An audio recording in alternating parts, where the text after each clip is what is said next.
5월 25일 목요일 아침 묵상의 시간입니다.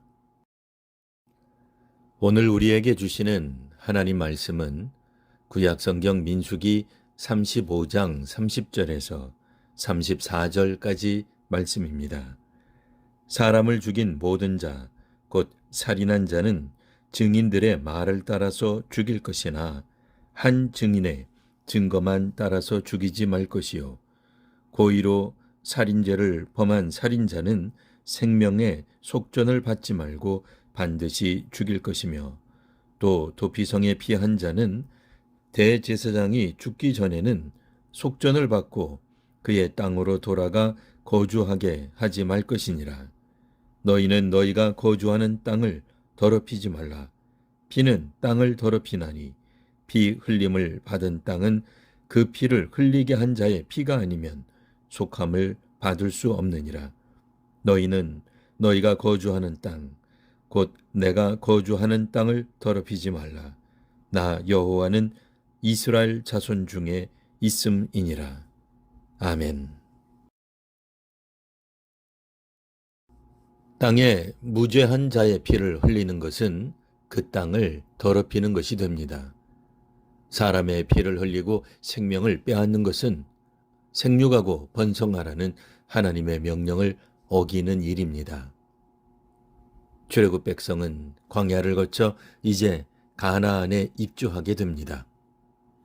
출애굽과 광야 여정은 문자 그대로 기적의 연속이었습니다. 이집트에선 하나님의 10가지 기적이 있었습니다. 홍해는 결코 출애굽 세대를 막지 못했습니다. 시내산과 광야 생활 내내 히브리 백성들은 특별한 하나님의 임재를 경험했습니다. 심지어 모세에게 책임을 묻고 처벌해야 하고 또 지도자 교체를 요구하며 하나님께 반역하던 날 아침에 백성들은 만나를 먹었습니다. 이제 가나안에 들어가면 40년 내내 이스라엘과 함께하던 구름과 불기둥이 사라질 것입니다. 만나와 메추라기도 더는 공급되지 않을 것입니다. 가나안에서는 농사와 목축으로 땀 흘린 대로 결과물을 수확하게 될 것입니다. 힘써 일한 것을 노예 때처럼 빼앗기지 않을 것입니다. 물론 빼앗아서도 안 됩니다. 그런 점에서 이스라엘 사회는 법과 질서가 잘 세워질 필요가 있었습니다. 전혀 의도치 않은 살인이 벌어졌다면 유족들은 슬프지만 범죄자를 탓하고 죽여서는 안 되었습니다. 무죄한 사람이 피 흘리는 것이 흔한 사회는 공의롭지 못합니다. 그렇기에 살인자에겐 엄한 형벌을 내려야 할 것입니다.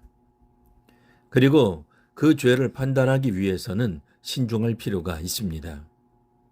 예를 들어 살인자의 죄는 한 사람의 증언으로 결정해서는 안 되었습니다. 이 말은 재판은 공정해야 한다는 말입니다. 학연, 지연, 혈연과 연관이 있다 하여 재판을 굳게 해서는 안 됩니다. 누군가 돈이 있고 권력이 있다 하여 무죄가 된다면 바른 사회가 될 수 없습니다. 법조인이 같은 정치 성향을 가진 사람에게 너그러우면 재판의 공정성이 사라지게 됩니다. 그렇기에 한 사람의 증언으로 범죄를 입증해서는 안 되었습니다. 오늘날에도 법을 집행하는 사람들은 공정해야 합니다. 물론 법을 만드는 사람들도 공정해야 합니다. 국회의원들이 자신들을 위한 법을 만들면 국민들은 막기 힘듭니다. 최근 우리나라에서 검찰 개혁에 대한 목소리가 있습니다. 사실 검찰뿐 아니라 법을 집행하는 경찰도 개혁되어야 합니다.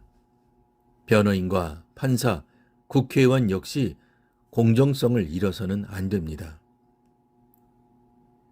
고의적인 살인으로 흘린 피는 땅을 더럽히게 됩니다. 그리고 피 흘림을 받은 땅은 그 피를 흘리게 한 자의 피가 아니면 속함을 받을 수 없습니다. 범죄자를 대신해서 누군가 희생양이 되어서는 안 됩니다. 고의적으로 악한 의도를 가지고 계획적으로 살인한 그 사람이 벌을 받아야 마땅합니다. 고대 이스라엘에서는 범죄자를 가리는데 신중하도록 하여 무고한 죽음에 대한 책임 소재를 분명하게 하고자 하였습니다. 건강한 사회가 되기 위해서는 공정한 입법과 사법 그리고 행정이 필요합니다. 오늘은 공정한 사법 질서를 위해 기도해 주시기를 바랍니다. 범죄에 대해 공정하게 수사하고 정의로운 판결을 하는 우리나라로 더욱 발전하기를 바랍니다. 기도하겠습니다. 하나님, 하나님께서 약속하신 땅, 이스라엘이 거주하게 될 가나안은 이제 공정한 사회로 나아가야 했습니다. 오늘을 살아가는 저희가 보다 공정한 법을 만들게 하시고 바르게 집행하는 사회가 되게 하옵소서. 경제 권력이든 정치 권력을 가진 자들에 의해 법 정신이 훼손되거나 왜곡되지 않게 하옵소서. 하나님의 공의와 정의가 강같이 흐르는 교회와 사회가 되게 하옵소서. 교회와 사회, 인종과 성별, 노동과 경제 등 모든 영역에서 정의가 바르게 세워지게 하옵소서. 예수님 이름으로 기도합니다. 아멘.